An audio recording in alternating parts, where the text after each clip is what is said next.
அமிதாப் பச்சன் கற்றுக்கொண்ட விஷயம் என்ன? அதை அவரே சொல்கிறார். எனது வாழ்க்கையின் புகழின் உச்சகட்டத்தில் நான் இருந்தபோது விமானம் மூலம் ஒரு முறை பயணம் செய்தேன். எனக்கு அருகில் இருந்த ஒரு பயணி சாதாரண சட்டை பேண்ட் அணிந்து அமர்ந்திருந்தார்.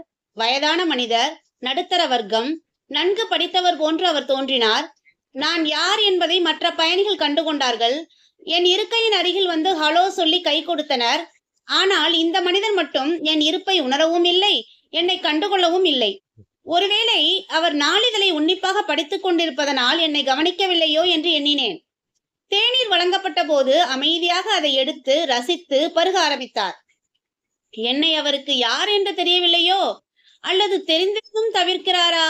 என்னால் பொறுத்து கொள்ள முடியாமல் அவருடன் ஒரு உரையாடலை துவங்கும் முயற்சியில் நான் அவரை பார்த்து சிரித்தேன். அந்த மனிதரும் புன்னகை செய்து ஹலோ என்று சொன்னார். நாங்கள் பேச ஆரம்பித்தோம். சமூகம், பொருளாதாரம், அரசியல் என்று பல விஷயங்களை பற்றி பேசினோம். அவரின் பேச்சில் ஒரு லயிப்பும் ஈர்ப்பும் தேர்ந்த ஒரு நேர்த்தியும் இருந்ததை நான் உணர்ந்தேன். சினிமா மற்றும் திரைப்படங்கள் சம்பந்தமான விஷயங்களை நான் வேண்டுமென்றே கொண்டு வந்தேன். நீங்கள் திரைப்படங்கள் பார்ப்பீர்களா என வினவினேன்.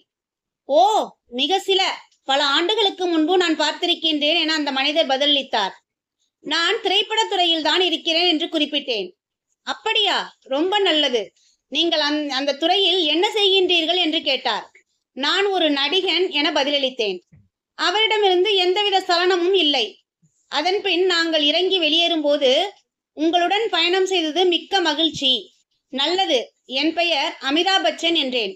அந்த மனிதரும் மகிழ்ச்சியுடன் சிரித்துக்கொண்டே, உங்களை சந்தித்த இந்த நாள் நல்ல நாளாக இருக்கட்டும் என கூறி, என் பெயர் JRD டாடா, மோட்டார் தொழில் செய்கின்றேன் என்றார் பணிவுடன். நான் விக்கித்து நின்று விட்டேன். அன்றுதான் நான் கற்றுக்கொண்டேன் பணிவை பற்றி.